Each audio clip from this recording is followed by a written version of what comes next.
Hi, I'm Dan Shinder. Welcome to Drum Talk. I'm here at the Bobby Morris building with Bobby Morris. How are you?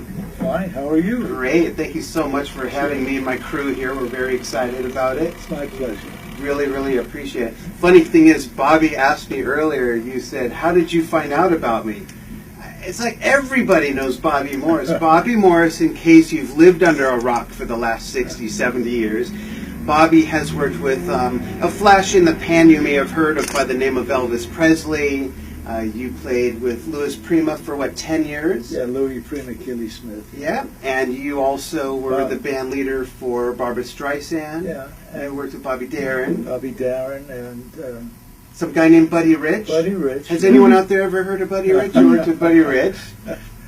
Yeah, we had a lot of fun. Great. Tell us, I have to start with some obvious questions, Yes. Bobby.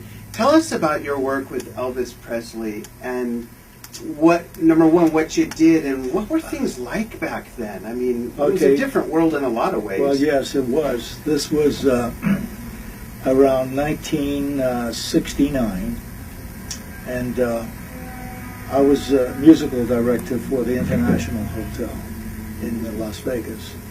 And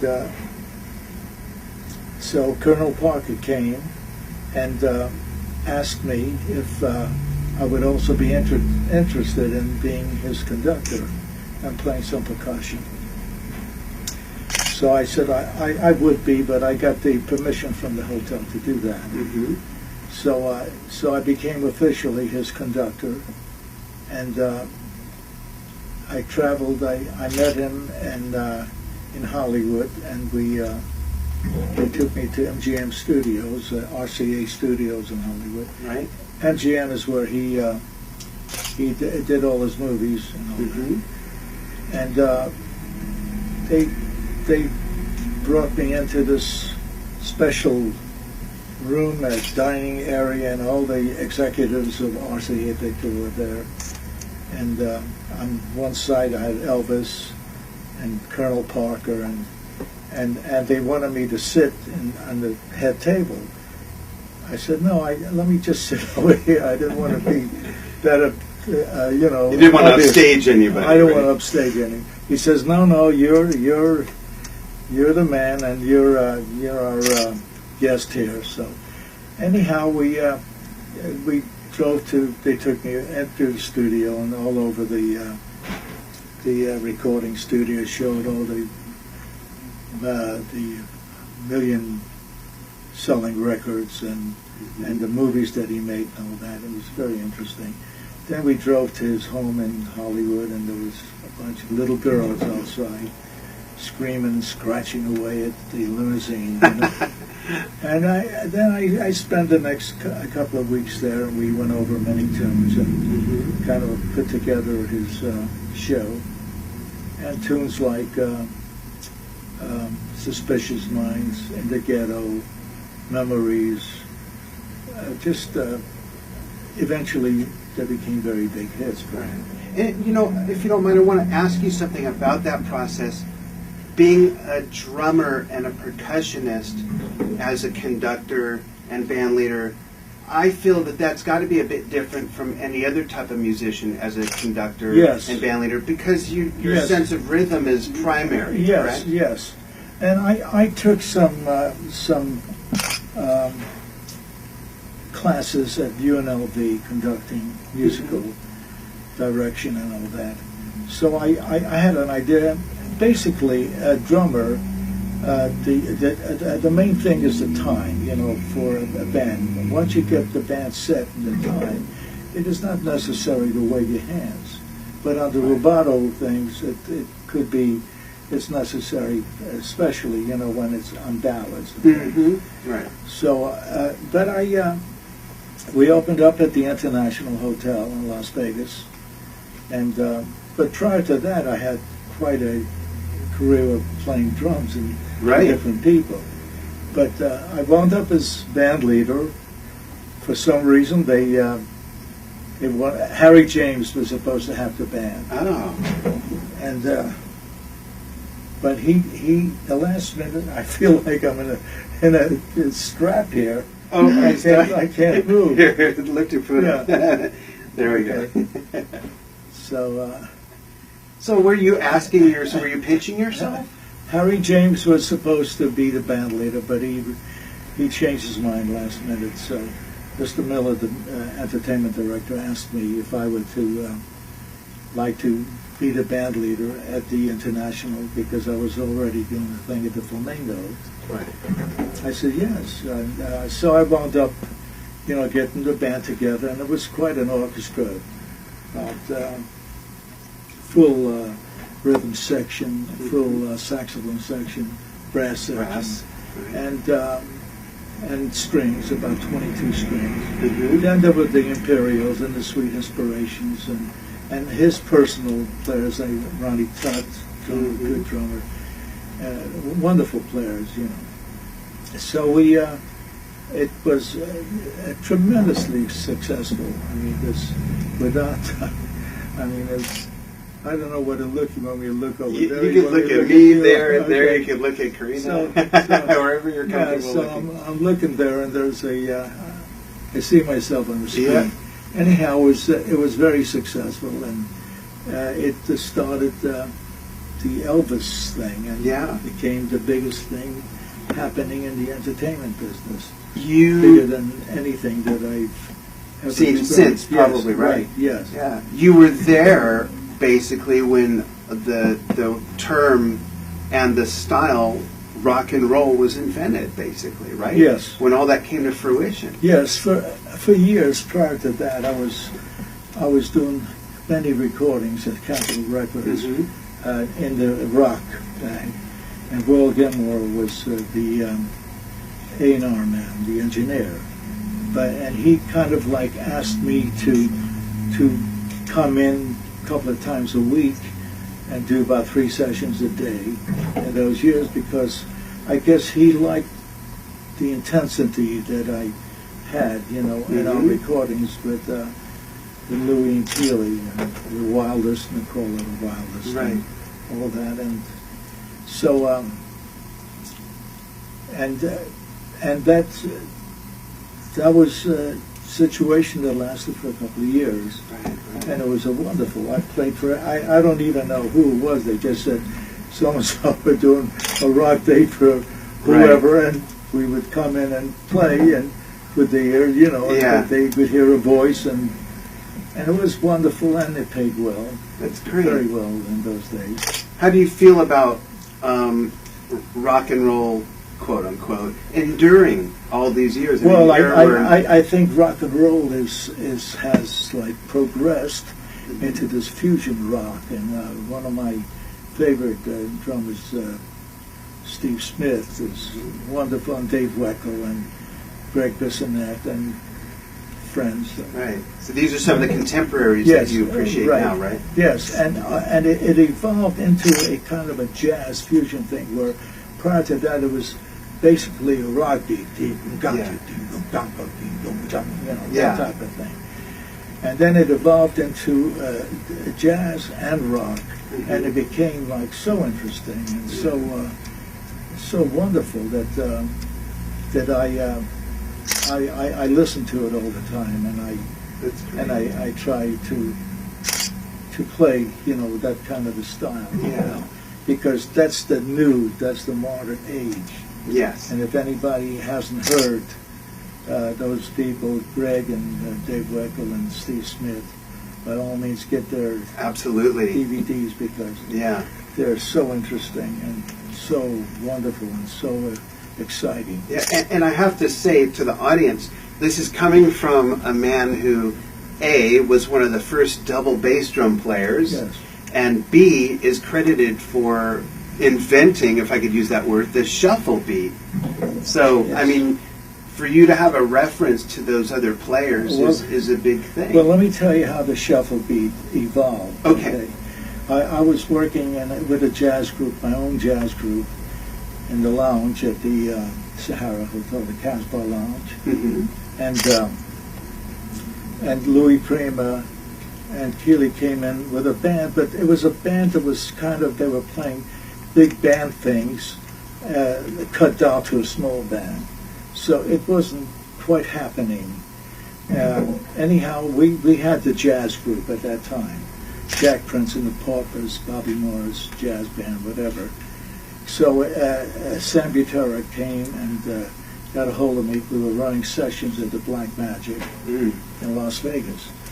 And he would sit in along with many of the great saxophone players and players at the time, like Stan Getz and Al Cohn, Zoot Sims, Frank Rossellino, trombone, Carl Fontana, just wonderful, wonderful players. And so Sam came in and got me, said, Louie Prima would like to have you come over to his house and talk to you. I said, about what? He said, well, about maybe joining the group.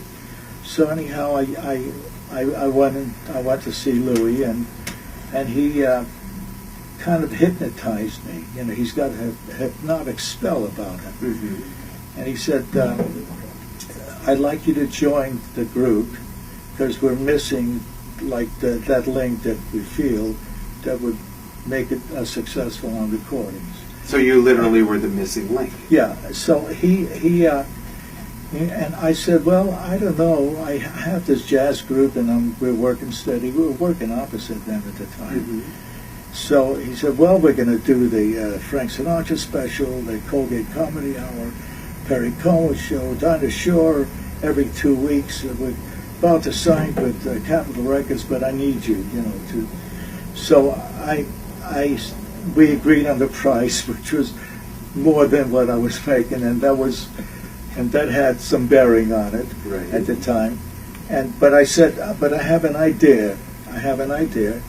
That I noticed that your drummer is playing a shuffle with two hands, which is ding ding ding ding ding on a closed hi-hat. I'd like to play the whole thing with one hand, the left hand, against time on the right hand. And was the right hand on the hi-hat or the snare as well? The right hand was on the hi-hat, and the left hand was on the snare, and the right hand would go on the big cymbal too. Okay. So it started off like ding the ding the ding the ding the ding the ding the ding. So just the gigolo, you know.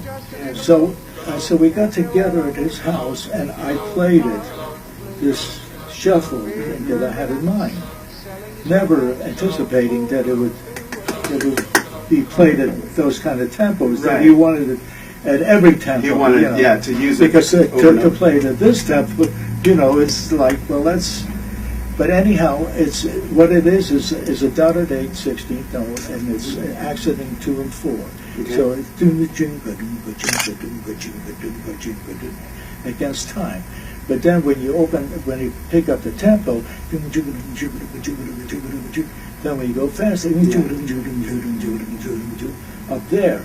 So that's how it evolved, and I never anticipated us playing it at that tempo, so I had to come in and practice about an hour every night before we started. That's right. Because, to play it, I never anticipated playing those kind of tempos. Yeah.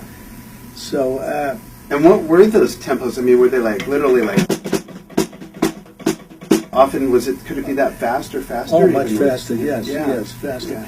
In other words, what you were doing just now was like half of it. Right. It's jinga, jinga, jinga, jinga. Oh, gotcha. Yeah. Playing the full shuffle. Yeah. Which And everyone watching right now is saying, well, why doesn't he pick up the sticks and show us? Do you want to show us? Well, it's hard to show on a tight drum. I would, because the time is on the cymbal. Right.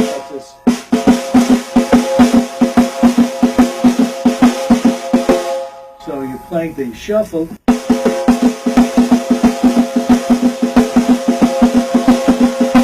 But you want to accent 2 and 4 to get that feel. Yeah.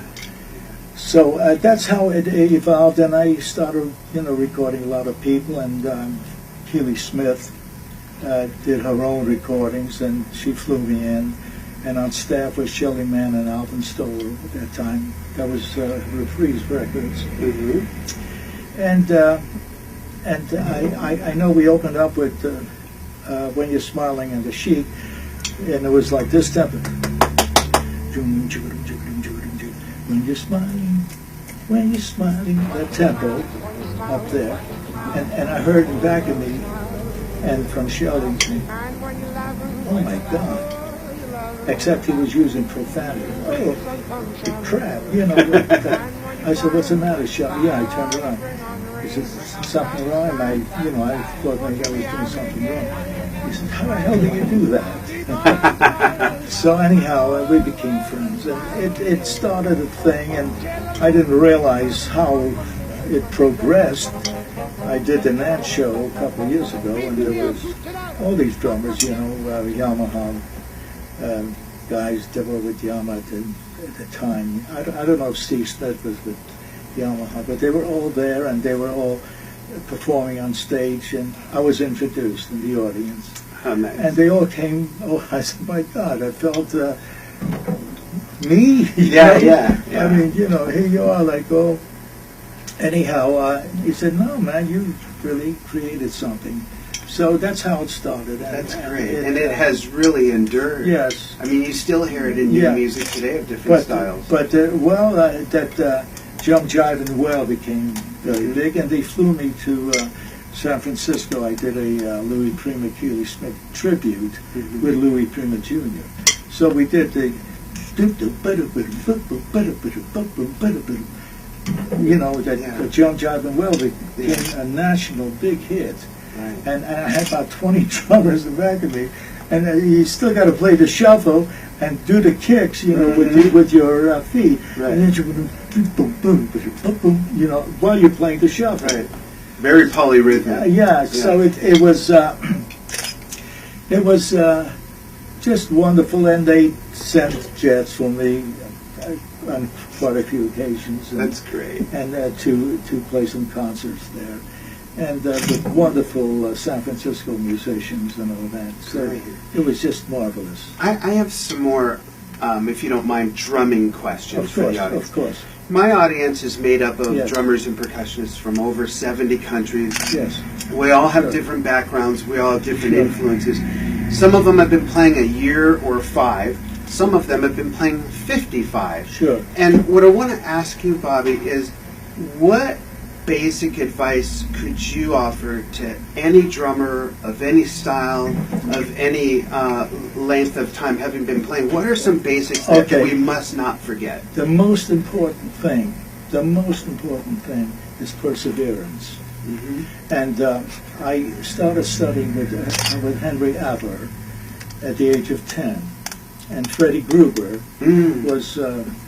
took lessons before I did. We became very dear friends. And Freddie, as you know, taught, was one of Steve Smith, Neil, Dave Weckl.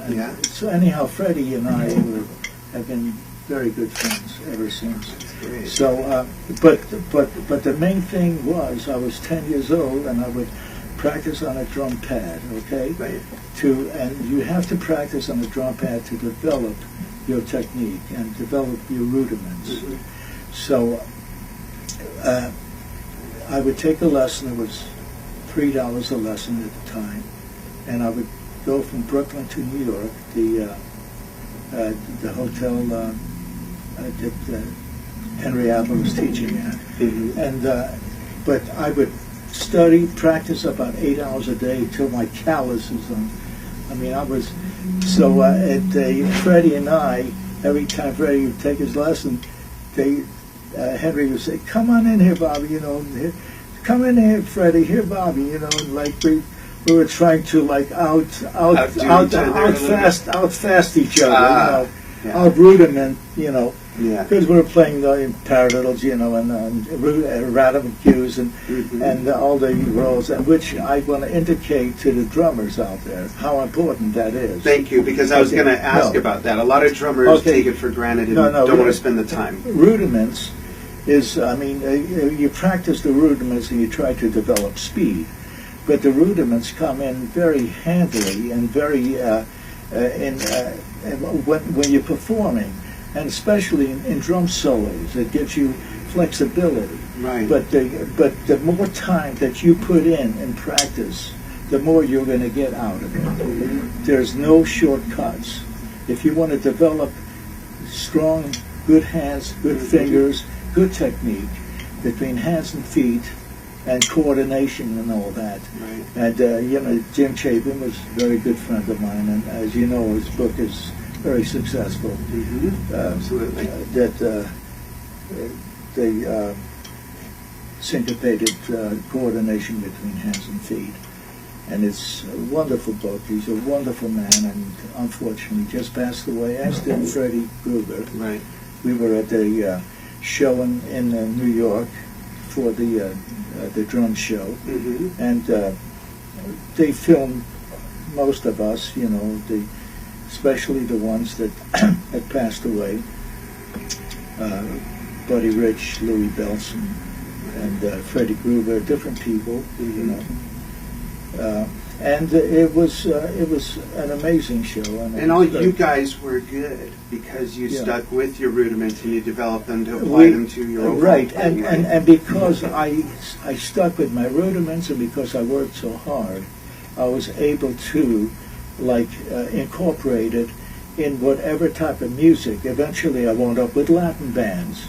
I wound up with Greek bands, playing authentic Greek music, 9/8 time and 7/8 time, 5/4. And knowing the rudiments gave you that flexibility. Right, and I wound up doing drum solos in that time signatures. But with the rudiments gave you the feeling of the knowledge that you needed to perform and to play any kind of style.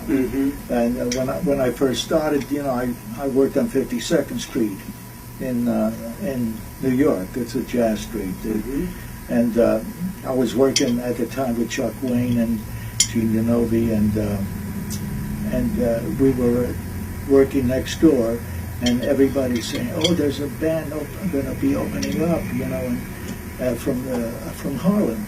I said, "Well, who is it?" They said, "Well, it's Charlie Parker on alto, Dizzy Gillespie on trumpet, J.J. Johnson trombone, Bud Powell on piano, Max Roach on drums." I love Max Roach. And so we all went over to see him between our sets, and I was with Kay Winding, who was at the time a trombone player for the Stan Kenton band. So I'm sitting with Kay, and JJ opens his solo 8-bar thing,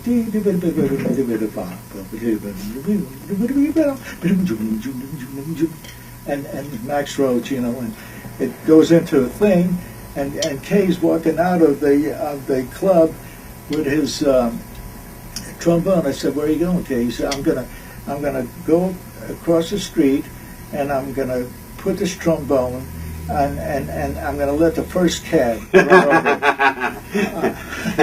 So anyhow, because JJ created such a marvelous thing, and so did Max Roach. Now that was all based on coordination of and syncopation and the development of hands and feet against time. Okay, right. And that started a whole new trend in drumming. Syncopation, and polyrhythms and whatnot. That's right. Yeah. That prior to the jazz fusion thing now, there was bebop. Right. And the bebop thing was a time thing going, with the left hand complementing the right foot, and the left foot basically playing time. But then what happened between the right hand and the left foot, and the left hand, was amazing things that were creating at that time in drumming. And I know basically drumming is what your bag is, what you do, and absolutely, and God bless you for promoting. But things evolved in drums. But as I said again, you get what you put in, and if you don't practice, don't expect to get too much out of it. Right. So you've got to work hard, develop your hands, develop your fingers, develop your reading chops, your syncopation chops, get your technique going, study all kinds of music, Latin, jazz, Greek, whatever. Show, for years I played with show bands, and every night I would play for a different show in Las Vegas. And people like Judy Garland and many people like that were the stars. Frank Sinatra, the Rat Pack, played original for all the artists that came, because they didn't carry drummers with them at the time. But one time, Betty Hutton came in, and she had a drummer with her, and his name was Remo Belli. Aha! Okay. This guy right here. That's right. Remo Belli. And Remo was wonderful, wonderful. And I wanted to play a show, but it was so intricate, so some acts would bring their own drummers in, because Las Vegas had very good players, but sometimes they hit clubs around the country where the players aren't that good, so they want to make sure, and especially drums. Drums is a very intricate and very important.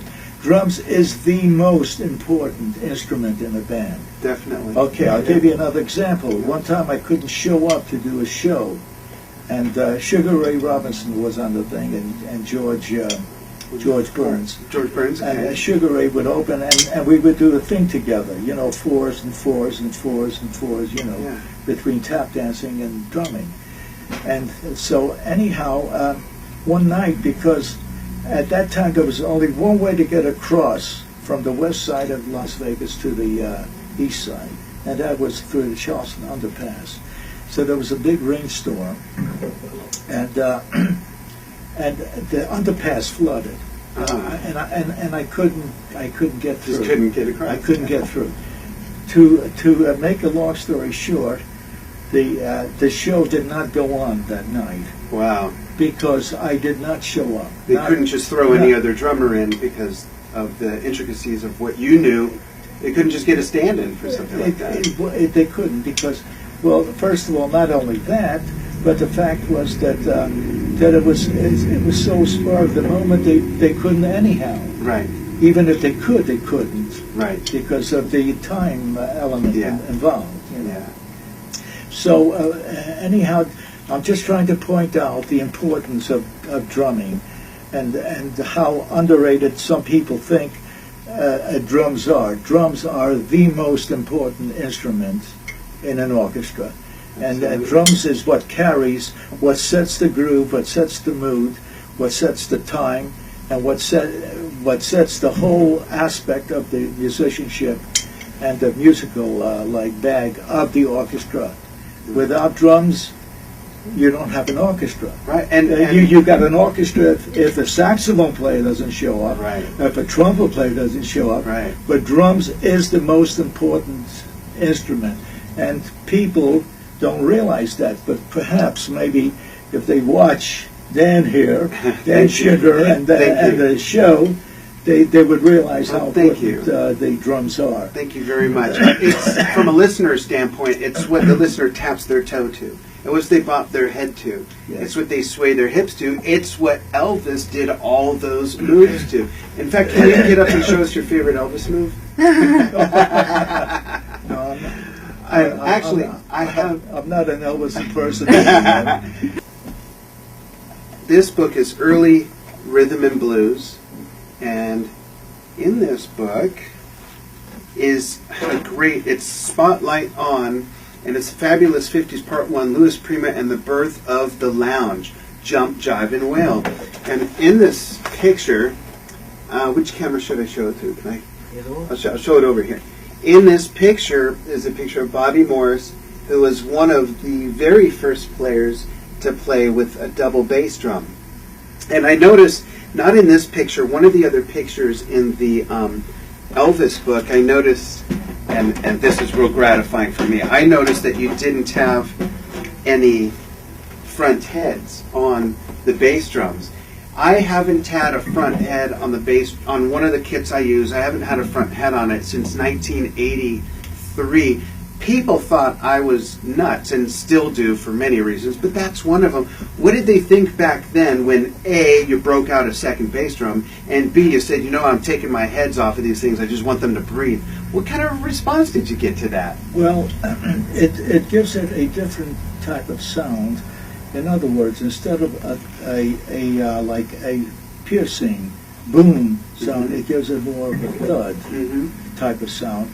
And it gives it a more pleasant sound too. Okay.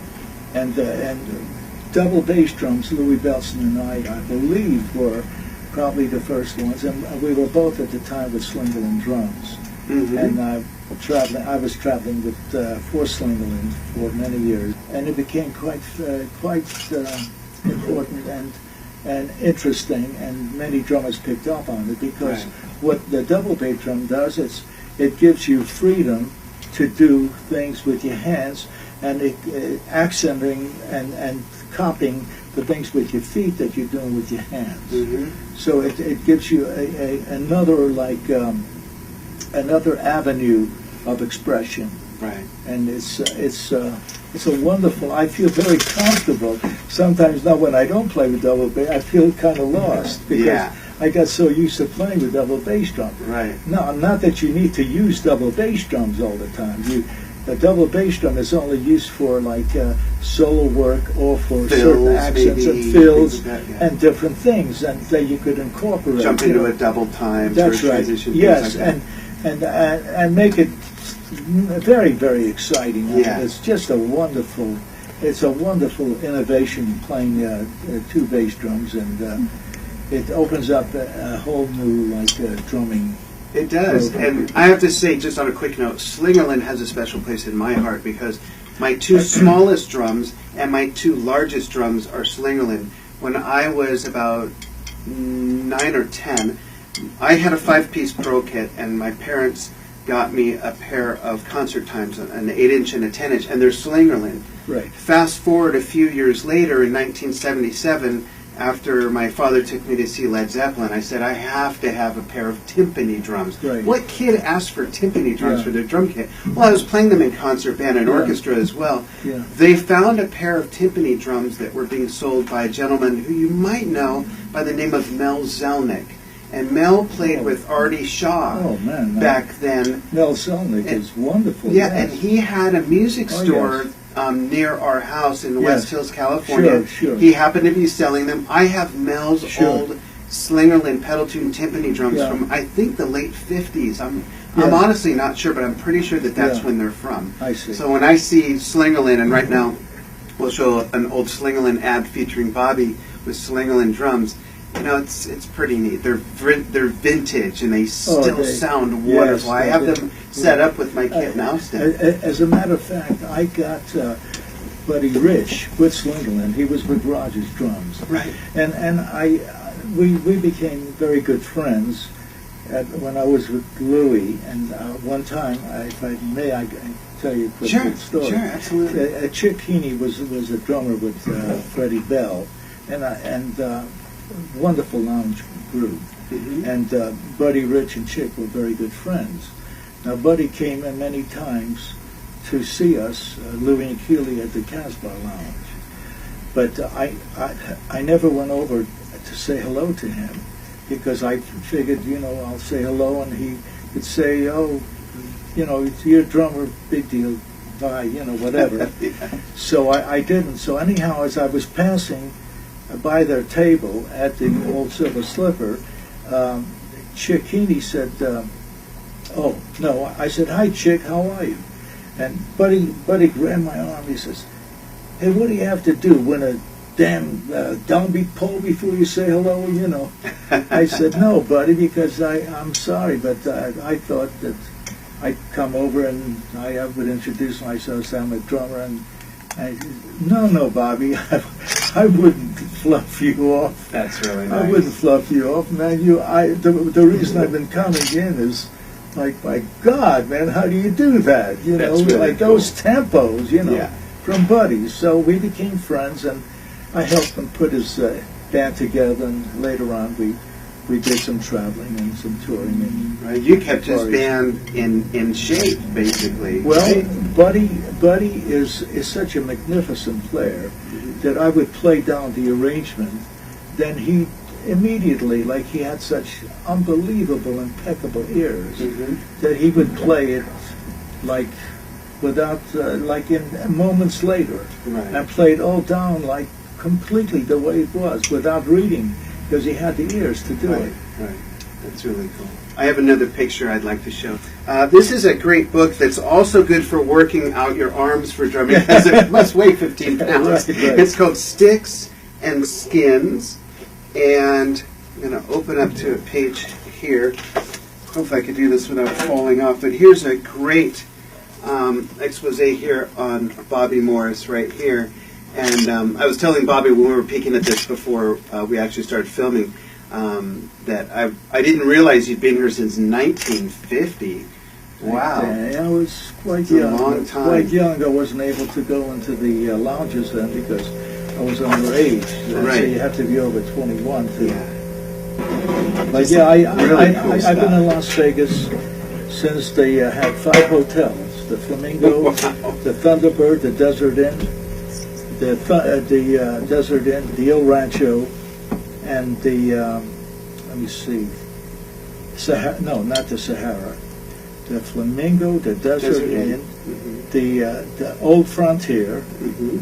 Okay, the El Rancho. Was the Golden Nugget up yet? No, and the Thunderbird. Thunderbird. And the Thunderbird. There was the 5 hotels. They were 2 stories high, and Wow. and there was 30,000 people all told in Las Vegas, and North Las Vegas, Henderson, and Boulder City. I think we have 1.5 million now just in And Vegas. everybody knew each other. Yeah, right. Everybody knew each other, and anywhere you went, everybody, all the pit bosses would say, "Hey, Bobby, have chuck wagon." They called it chuck wagon Yeah. that time, not buffet. Right. So anyhow, but one quick little story is I played for all the jazz, Chet Baker and Benny Carter with his big band. I was the only white guy on. And tell everyone who band. Benny Carter was. Benny Carter was a great saxophone player. He was always voted in Downbeat as #1, and he became an orchestra leader for musicals and movies, and he had one of the best big bands, kind of an Count Basie, Duke Ellington mode. Right.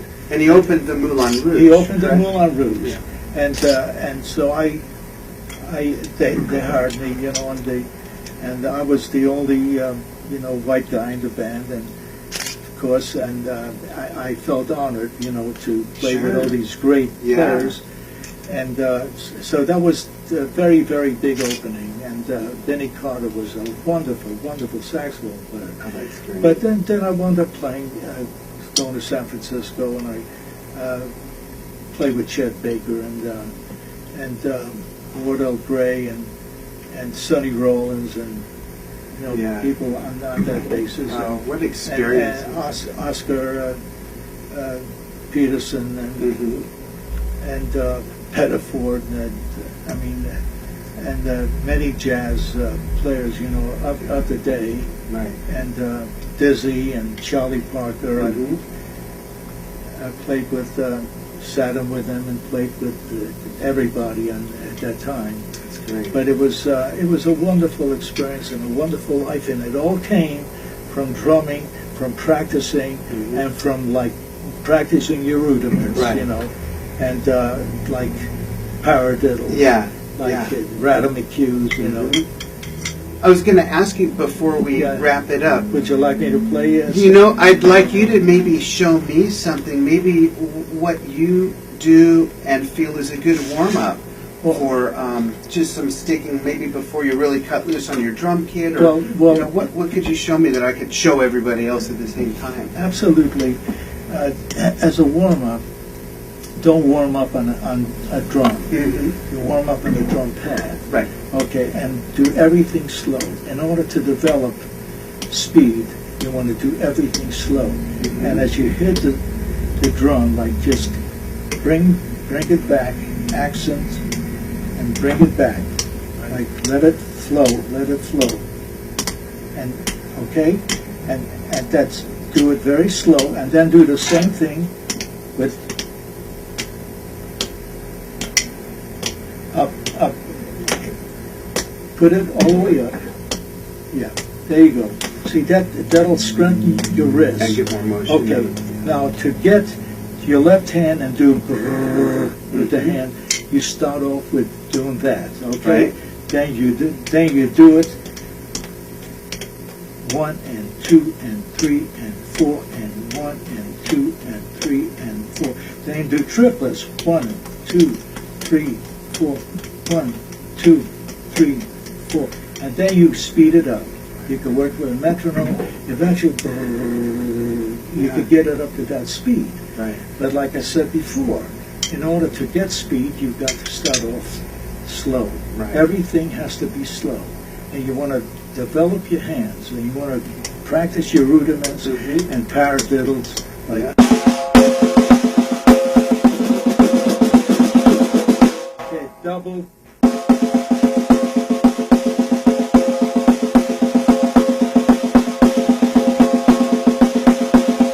Now, if you pick up the speed, it'll go.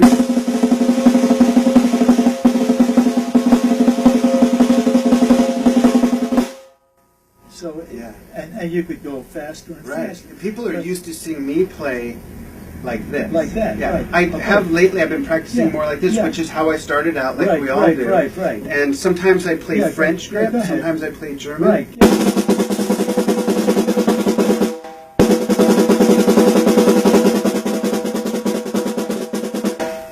Then there's, Radamacues.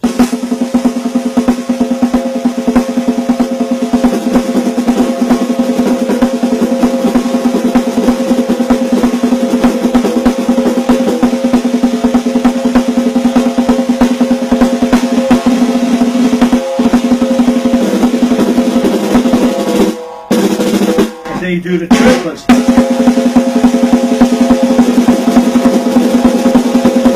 Now you do the triplets all around the drums. Yes. And accenting, and it sounds. Yeah. Now you're playing the.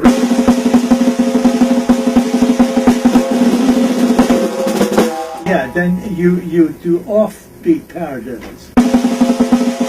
In fact, in the fusion thing, they're using that. Yeah.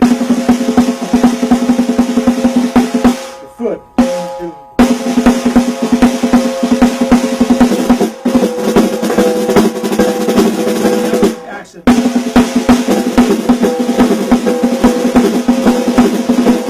Yeah, and you get the left hand.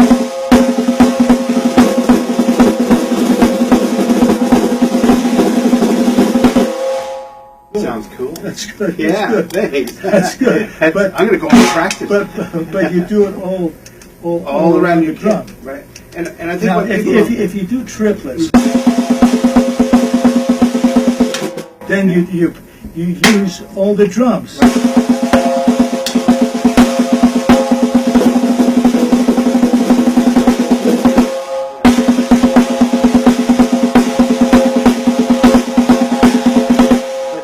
You're dealing them out, dealing your accents. And you could do out. parallels on the drums too. Now, we had drums here. Do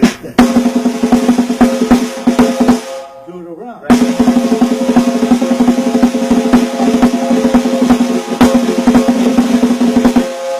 You do it all around the drums, so you get, and then you could do like triplet crossovers.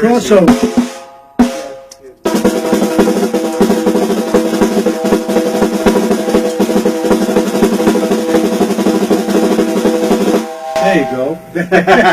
There you go. You could do a lot with triplets. Yeah. I think when there's a lot of people that haven't had any education in music, but they start playing an instrument.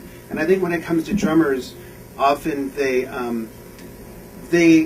slough off the rudiments because they think it's all about just right here on a practice pad or a snare drum. Yeah. But as you've just said and demonstrated, when you get your rudiments down, that's how you can incorporate it into your solos and your fills. All around and do a flow. Do a circular and reverse circle all around the drums and practice that. Get your arms involved. Not just your wrists and your fingers. Get your arms involved. Exactly. I'd love to have you on again next time at Sure. my studio where we do have all those Oh, drums. you have all of that. Oh yeah, and we'll have you sit down at my drum kit and demonstrate some of Oh, this. yeah, of course. Before we go, Yes. I'd like to ask you to do something really special for us. Sure.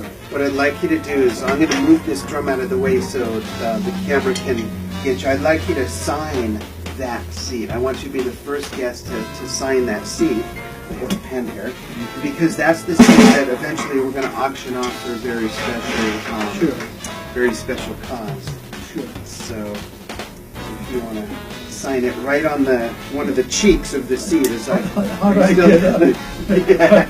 There you go. You're okay now. Okay. And I'll move this out of the way. Okay, the seat where? Anywhere on the cushion. You're the first. You need to, Right here? Or? right anywhere. Oh, yeah, here. like any of the black spots. Yeah. Oh, I see. And this seat, eventually, sometime during the year 2013, we're going to auction this off. It's going to be signed by a lot of guests. Bobby Morris here is the first. Thank you. Sure. And we can sit back down as we say goodbye to everybody. Sure. And we're going to auction this off, and we're going to donate the proceeds to a very special organization that you're going to find out about. I hope you've enjoyed being on Drum Talk. I have really enjoyed it. I can't thank you enough for taking the time. Thank you so much. Pleasure, Dan. And reaching out to our audience all over the world. Like I said, I'd really love to have you on again at my studio. It's a pleasure. The main thing with the drummers out there is that work hard, practice, and have perseverance, and don't give up. Just keep working, set a goal for yourself, and keep working towards that goal, and don't stop till you reach that goal. Thank you for saying that, because my philosophy and what this show is built around is not all lessons come in a practice pad, a snare drum, or a drum kit. A lot of lessons can be learned from discussion, and I think that if everyone's really paid attention out there, they've learned a lot from the discussions we've had about your experiences and your philosophies on drumming. And again, thank you so much for sharing that with us. It's a pleasure, Dan. Thank you. Thanks everybody for joining me. Dan Shinder here with my special guest, Bobby Morris, and we'll see you soon.